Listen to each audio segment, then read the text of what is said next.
There are icebergs drifting past us, giant snowy mountains, and whales everywhere. Welcome to Antarctica.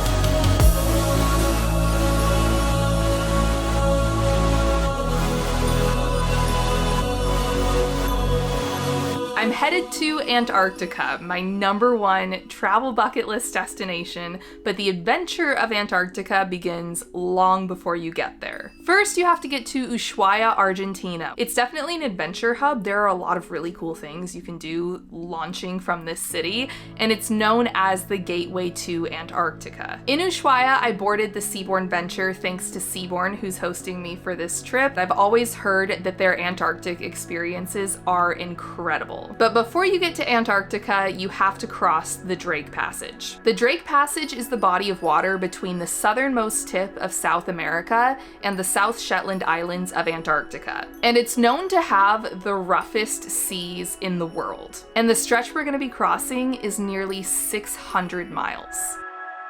We're about 13 hours into crossing the Drake Passage. I think we hit it around 2 a.m. last night because I woke up to things in my room starting to slide back and forth. But so far, so good. From what I understand, we're having a really easy Drake crossing, so I've been able to enjoy it a little bit. I was just out on the bow watching Albatross soar around the ship, which is incredible. These birds have wingspans up to 12 feet. And for some reason, they like following the wake of the ship, so they're actually hanging around us, which is very cool.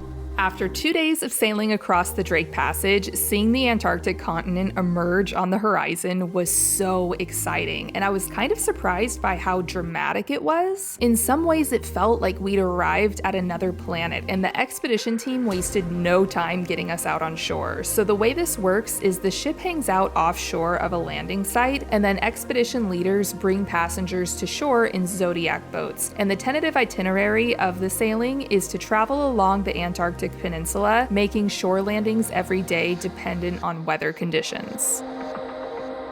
The thing I was most excited about for this trip was the wildlife, especially penguins, because Antarctica is home to some of the largest penguin colonies in the world, and it did not disappoint. Every single shore landing had penguins. We saw all different types. We saw chinstrap penguins, which are named for the obvious. We saw Adelie penguins, and then the most common penguin we saw was the Gentoo, and there were so many special moments. Like, one landing was at this incredible spot called Brown Bluff, where these snowy cliffs hung over a beach and there were penguins everywhere. And this young Gentoo penguin was napping with a tuft of feathers in its beak. I didn't realize penguins napped like this, and it's one of the most precious things I've ever seen.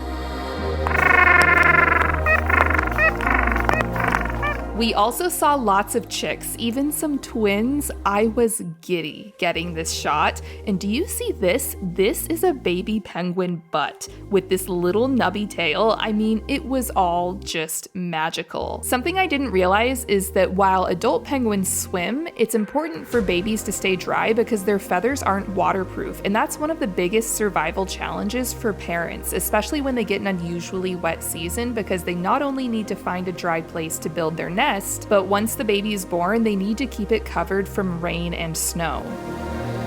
Penguins are really social animals, and it's fascinating to watch them interact with each other, but as cute as they are as babies, they go through a really awkward phase growing up. I mean, you think you had some bad looks in your teenage years? Look at this guy. And then you have this one whose parent is trying to groom it, and it's running away like, stop, you're embarrassing me. They also create what's known as penguin highways, which are dedicated trails that you can see them all walking on in a line.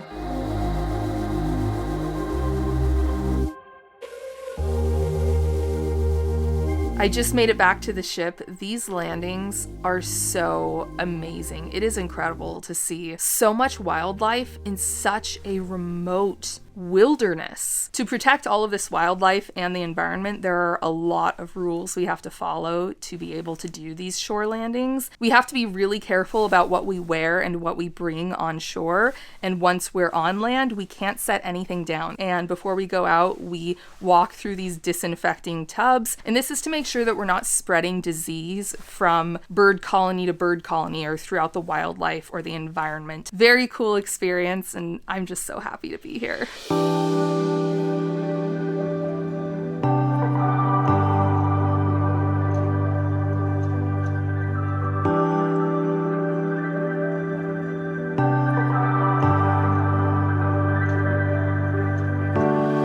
The most magical thing is happening right now. We're sailing in this area where we're surrounded by giant icebergs and mountains, and it's snowing the lightest, fluffiest snowflakes, and we're surrounded by whales. They're in every direction. I couldn't have dreamed up a more beautiful setting. With such incredible conditions around us, the expedition team prepared the Zodiacs and got us out on the water, and this afternoon was probably my favorite of the entire trip. We sat on this water that was like glass in the fog, in the snow, while humpback whales surfaced all around us. This was the most ethereal experience of my life. The camera can't even do it justice.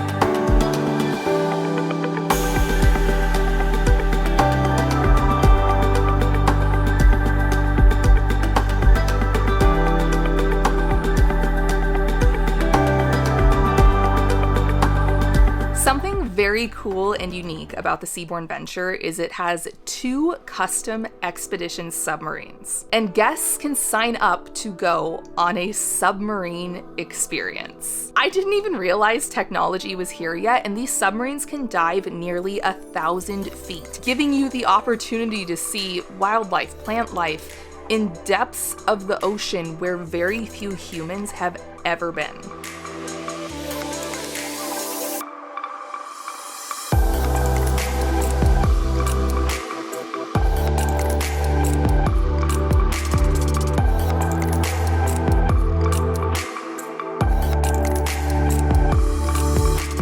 Another excursion available on this sailing is kayaking. Early one morning, I went out with the expedition team to kayak among icebergs. And before this trip, I'd never considered cold weather climates for kayaking, but it was such a cool experience. Oh my gosh. Look at that.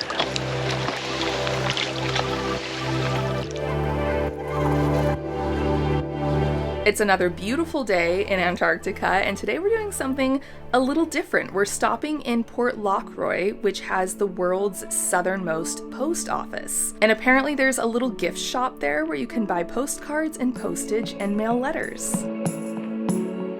Port Lockroy is a former British military base, and it's also nicknamed the Penguin Post Office because it's home to a Gentoo penguin colony that has made the place their own. I just loved seeing them all in front of this house with the red door. Some of the photos I got here felt like they could be a penguin family holiday card.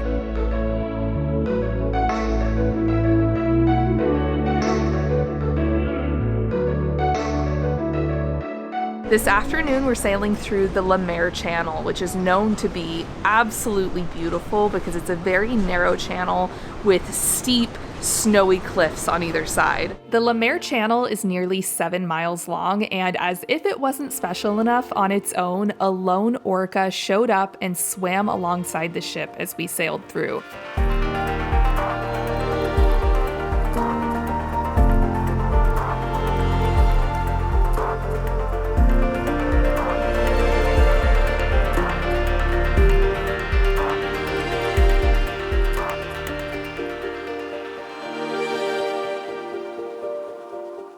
Something that's been so handy on this trip is the suites on the ship have drying closets.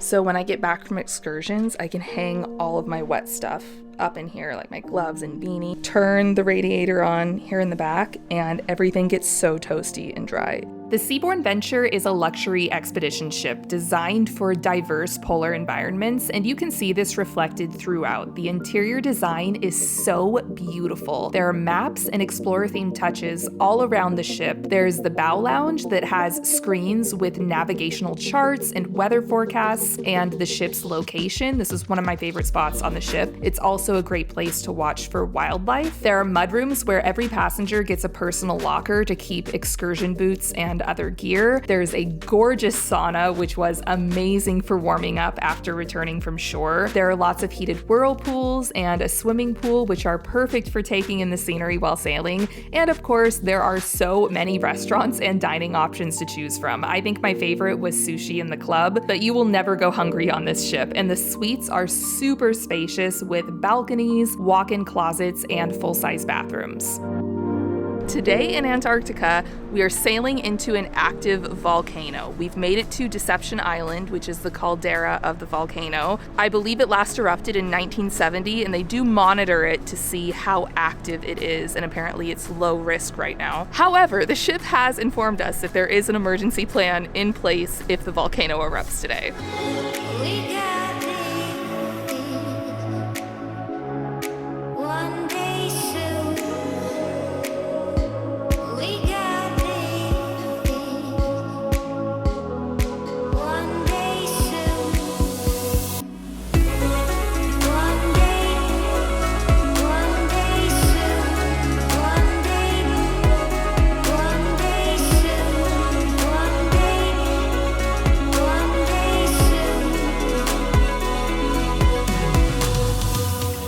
We're now headed back to Ushuaia, and I'm so happy to have had such a wonderful experience on this trip, and so sad it's coming to an end. Thanks for coming along with me on this one. I've had so many moments on this voyage that surpassed my dreams. In a way, Antarctica always felt untouchable. I didn't grow up ever thinking I would come here, and now that I've made it to my #1 bucket list destination, what's next?